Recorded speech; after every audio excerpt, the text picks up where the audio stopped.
பிஸ்மில்லா அல்ஹம்துலில்லா வஸ்ஸலாத்து வஸ்ஸலாமு அலா ரசூலில்லா ஃபஇன்ன அஸ்தகல் ஹதீஸ் கிதாபுல்லா வ கைரல் ஹதி ஹதி முஹம்மத் ஸல்லல்லாஹு அலைஹி வஸல்லம் வ ஷர்ரல் உமூரி முஹ்தஸாத்துஹா வ குல்ல முஹ்தஸத்தின் பித்ஆ வ குல்ல பித்ஆத்தின் ضلالة வ குல்ல ضلالة ஃபின்னார். அஸ்ஸலாமு அலைக்கும் வரஹ்மத்துல்லாஹி வபரகாத்துஹு. சகோதரிகளே, சுவனத்தின் பெண்கள் தாவா குழுமம் வழங்கிக் கொண்டிருக்கும் வாராந்திர இஸ்லாமிய சிந்தனையின் மூலமாக மீண்டும் ஒரு முறை உங்களை சந்திப்பதற்கு வாய்ப்பளித்த அல்லாஹ்விற்கு நன்றி கூறி இன்றைய தலைப்பிற்குள் நுழையலாம். தங்கம் மற்றும் வெள்ளிக்கான ஜகாத் எவ்வளவு கொடுக்கணும் அப்படிங்கிற சட்டங்கள் குறித்து பார்க்கலாம் இன்ஷா அல்லாஹ். அல்லாஹ் தஆலா 9வது அத்தியாயம் 34வது வசனத்துல தங்கம் மற்றும் வெள்ளிக்கு ஜகாத் கொடுக்காதவர்களுடைய தண்டனையை பற்றி சொல்லி காட்டியிருக்கிறான். எனவே நாம சேமித்து வைக்கக்கூடிய தங்கம் மற்றும் வெள்ளிக்கு ஜகாத்தை கொடுக்கணும். தங்கம் 20 தீனார் அடைந்தால் அரை தீனார் ஜகாத்தாக வழங்க வேண்டும். 1 தீனார் என்றால் தங்க நாணயம். 1 தீனார் என்பது 4 கிராமும் 374 மில்லி கிராமும் ஆகும். 20 தீனார் அப்படின்னு சொன்னா 87 கிராமும் 480 மில்லி கிராமும் ஆகும். 20 தீனாருக்கு அரை தீனார் ஜகாத்துன்னு சொன்னோம்னா 2 கிராமும் 187 மில்லி கிராம் தங்கம் ஜகாத்தாக வழங்கணும். நபி ஸல்லல்லாஹு அலைஹி வஸல்லம் அவர்கள் சொல்லியிருக்கிறாங்க, 20 தீனாருக்கு அரை தீனாரும் 40 தீனாருக்கும் 1 தீனாரும் ஜகாத்தாக பெறக்கூடியவர்களாக இருந்தார்கள் என்ற ஒரு செய்தி ஆயிஷா ரலியல்லாஹு அன்ஹா அவர்கள் அறிவிக்கிறாங்க. இப்னு மாஜா என்ற நூலில் இடம்பெறுது. எனவே 20 தீனாருக்குரிய தங்கம் 87 கிராமும் 480 மில்லி கிராமும் இருந்துச்சுன்னு சொன்னால் நம்ம அதற்கு 2.5%, அதாவது 20ல் அரைன்னு சொல்லும்போது அதனுடைய பர்சன்டேஜ் கணக்குப்படி 2.5% என்று அர்த்தம். 2.5%த்தை 0.025 என்றும் குறிப்பிட்டுக் கொள்ளலாம்.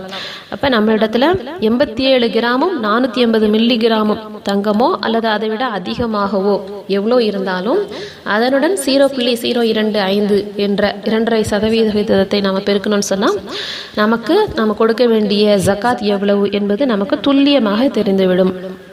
அடுத்ததான் வெள்ளிக்குரிய ஜகாத் பற்றி நபி ஸல்லல்லாஹு அலைஹி வஸல்லம் அவர்கள் சொல்லியிருக்கிறாங்க. 5 ஒட்டகங்களுக்கு குறைவானவற்றில் ஜகாத் கடமை இல்லை. 5 ஊக்கியாவிற்கு குறைவானவற்றில் வெள்ளியில் ஜகாத் இல்லை.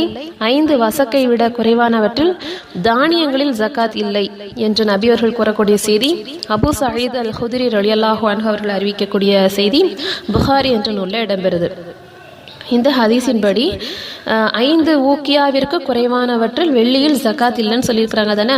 அப்போ 5 ஊக்கியா அளவு இருந்தது அப்படின்னு சொன்னால் வெள்ளிக்கு ஜகாத் கடமையாகிவிடும். 5 ஊக்கியா அப்படிங்கிறது எவ்வளோன்னு சொன்னால் 1 ஊக்கியா என்பது 144 கிராம் வெள்ளி.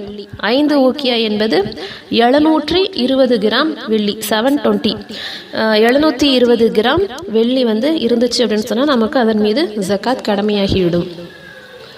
ஆனால் இப்போ நம்ம தங்கத்தையும் வெள்ளியையும் எடுத்து பார்த்தோம்னு சொன்னால் 720 கிராம் வெள்ளியினுடைய தற்போதைய மதிப்பு 40 முதல் 45,000 வரைக்கும் தான் இருக்கும். தங்கத்துடன் ஒப்பிடும்போது இந்த அளவு மிகவும் குறைவானது. எனவே இதற்கு நிகரான மதிப்பிற்கு இதனை அளவாக கொண்டு ஜகாத் கொடுக்க முடியாது. தங்கத்தினுடைய அளவை கொண்டுதான் தங்கம், வெள்ளி மற்றும் பணம் ஆகிய அனைத்திற்கும் கணக்கிட்டு நாம 2.5% ஜகாத்தை கொடுக்க வேண்டும். தீனார், திர்ஹம் இவைகள் நபி ஸல்லல்லாஹு அலைஹி வஸல்லம் காலத்துல நாணயமாக இருந்துச்சு. அப்போ நபி அவர்கள் அவற்றில் ஜக்காத்தை கடமையாக்குனாங்க. பிறகு காலம் செல்ல செல்ல என்னாச்சுன்னா தங்க நாணயங்களும் வெள்ளி நாணயங்களும் பயன்பாட்டில் வந்துச்சு. பயன்பாட்டில் இல்லாமல் அந்த இரண்டுக்கும் பதிலாக உலோகங்களில் வார்க்கப்பட்ட காசுகள், நாணயங்கள் பயன்படுத்தப்பட்டுச்சு. இன்றைய உலக நாடுகள் அனைத்திலையும் தங்கத்தின் அடிப்படையிலே தான் நாணயங்கள், ரியால், ரூபாய், நோட்டுகள், டாலர், எண் போன்றவை பரிமாறிக்கொள்ளப்படுகிறது. எனவே 87.480 கிராம் தங்கத்திற்கு நிகரான ரொக்கம் யாரிடத்துல இருக்குதோ, தங்கமோ வெள்ளியோ அல்லது ரொக்க பணமோ யாரிடத்துல இருக்குதோ அவங்க 2.5% என்ற அடிப்படையில் அதற்குரிய ஜக்காத்தை வழங்கிட வேண்டும். தங்கமாக இருந்தாலும், வெள்ளியாக இருந்தாலும், பணமாக இருந்தாலும் அல்லது மூன்றுமே சேர்த்து 87.480 மில்லி கிராமுக்கு ஈக்குவலான அளவுக்கு இருந்துச்சுன்னு சொன்னால் அதற்கு 2.5% கணக்கிட்டு நாம் ஜகாத்தை வழங்க வேண்டும். அடுத்த விஷயம் என்னன்னு சொன்னா விவசாய பொருட்களுக்கான ஜகாத். இதை பத்தி அல்லாஹு தாலா சூரா அல் அன்ஆம் 6வது அத்தியாயம் 141வது வசனம் முழுக்கவே சொல்லி காட்டுறான். அந்த வசனத்தினுடைய இறுதி வாசகம், குலு மின் சமரிஹி இதா அஸ்மர, அந்த விளைச்சல்கள் உங்களுக்கு பலனளிக்கும் போது அதிலிருந்து நீங்கள் சாப்பிடுங்கள். வ ஆது ஹக்கஹு யௌம ஹஸாதிஹி, அதனுடைய அறுவடை நாளில் அதற்குரிய ஜக்காத்தை நிறைவேற்றி விடுங்கள் என்று அல்லாஹ் தஆலா கட்டளை இடுகிறான். எனவே நாம விவசாய பொருட்களுக்கும் ஜக்காத், அதனுடைய அறுவடை நாளில் ஜக்காத் கொடுக்கணும் அப்படிங்கிறத அறிந்து கொள்ள முடியும். இந்த வசனத்தில் அல்லாஹ் தஆலா விவசாயத்தின் மூலமாக நமக்கு கிடைக்கக்கூடிய விளைச்சல் பொருட்களுக்கு ஜக்காத் கொடுக்கணும் அப்படிங்கிறத சொல்லி காட்டுறான். அந்த விளைச்சலானது தானிய வகைகளாகவும் பல வகைகளாகவும் எப்படிப்பட்ட ஒரு விளைச்சலாக இருந்தாலும் அதற்கு நம்ம கண்டிப்பாக ஜக்காத் கொடுக்கணும். சிலர் வீட்டில் ஆர்கானிக்காக நம்ம காய்கறிகள்லாம் சாப்பிடணுங்கிறதுக்காக வீட்டில் விவசாயம் தோட்டத்தில் மாடியில் அந்த மாதிரி கொஞ்சம் கொஞ்சமாக வச்சு செய்வாங்க. அதுக்கெல்லாம் ஜக்காத் கொடுக்கணுமா அப்படின்னு பார்த்தா அளவுக்கு சின்ன சின்னதாக செய்யக்கூடிய அந்த விவசாயத்துக்கெல்லாம் ஜக்காத் கடமையாகாது. அதற்கு ஒரு குறிப்பிட்ட அளவு வந்தால் மட்டும்தான் ஜக்காத் கடமையாகும். உதாரணமாக நபியர்கள் சொல்கிறாங்க, தானியம் மற்றும் உலர்ந்த பேரிச்சம்பழத்தில் 5 வசக்குகளை அடையும் வரை ஜக்காத் கடமை இல்லை என்று சொல்லியிருக்கிறாங்க. இப்போ இந்த ஹதீஸின் அடிப்படையில் 5 வசக் அளவிற்கு தானியங்கள், அதாவது விவசாய பொருட்கள் இருந்தால்தான் ஜக்காத் கடமையாகும். 5 வசக்குன்னு சொன்னால் 800 கிலோ ஆகும். 800 கிலோ அளவிற்கு விவசாய பொருட்கள் நமக்கு அறுவடை செஞ்சு வருது அப்படின்னு சொன்னால் 800 கிலோ நெல், 800 கிலோ பேரிச்சை, அல்லது 800 கிலோ கோதுமை, 800 கிலோ காய்கறிகள், எதுவாக இருந்தாலும் 800 கிலோ நமக்கு 800 கிலோ அளவிற்கு விவசாய பொருட்கள் நமக்கு இருந்துச்சு அப்படின்னு சொன்னாதான் நமக்கு ஜக்காத் கடமையாகும். அதுக்கு கீழே ஒரு 500 கிலோ 400 கிலோ 100 கிலோ 50 கிலோ இந்த அளவுக்கு நம்ம விவசாயத்தில் எடுத்தோம்னு சொன்னால் அதுக்கு நம்ம ஜக்காத் கொடுக்க வேண்டிய கடமை கிடையாது. இந்த ஜக்காத் இப்போ 800 கிலோ அளவிற்கு நம்ம விவசாயத்தின் மூலமாக விளைச்சல் கிடைக்குது அப்படின்னு சொன்னால் அதுக்கு நம்ம எவ்வளவு ஜக்காத் கொடுக்கணும் அப்படின்னு சொன்னால் அதுக்கு 2 விதமாக ஜக்காத் கொடுக்கும்படி நபியர்கள் சொல்கிறாங்க.